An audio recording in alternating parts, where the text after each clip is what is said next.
Hey, welcome to Comic Corner. Today we're talking Morbius. So who is Morbius?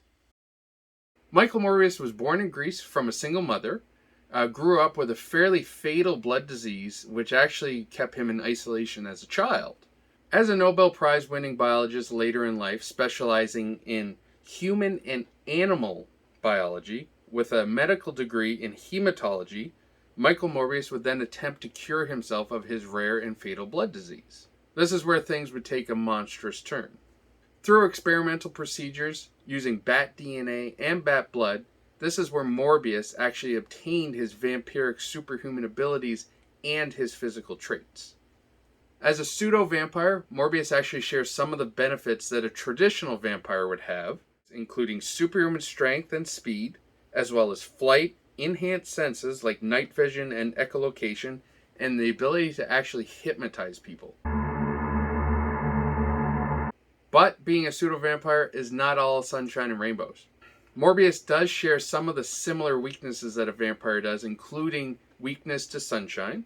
Unlike mystical vampires such as Dracula, garlic, holy water, silver, and crucifixes actually have no effect on Morbius. Morbius first appeared in Amazing Spider-Man 101.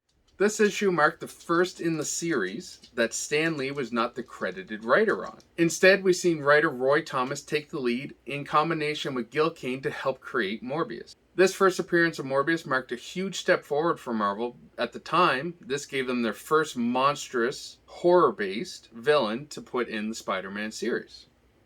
At the time, this was actually a much bigger deal that in prior years, comics couldn't actually use characters like Dracula, werewolves, ghouls, zombies, or the undead because the Comic Code Authority actually prohibited the use of undead characters, which most of these characters were staples of the horror genre at the time.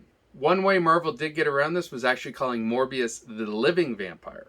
Rather than a typical vampire being bit and brought back to life, Morbius actually gained his ability through scientific failed experiments. So what is Morbius? Is he the monstrous villain that we've seen in early comics looking for his next victim to appease his bloodlust? Or is he more the anti-hero that we've seen in more recent comics that have found a way to redeem him as a character? Marvel even going as far as putting Morbius on the team of 9, which we know as the Midnight Suns, to actually push him more as an anti-hero than a villain. Whether Morbius is a villain or an anti-hero going forward, Marvel has a great and very dark and tragic character that they can do a lot with. And we're actually going to end up seeing him very soon in his own movie, Morbius, which comes out April 1st. And who knows, maybe we'll see him in future Spider-Man films too. We hope you enjoyed this breakdown of who Morbius really is, and we hope that you enjoy the movie coming out, and we'll see you in the next video.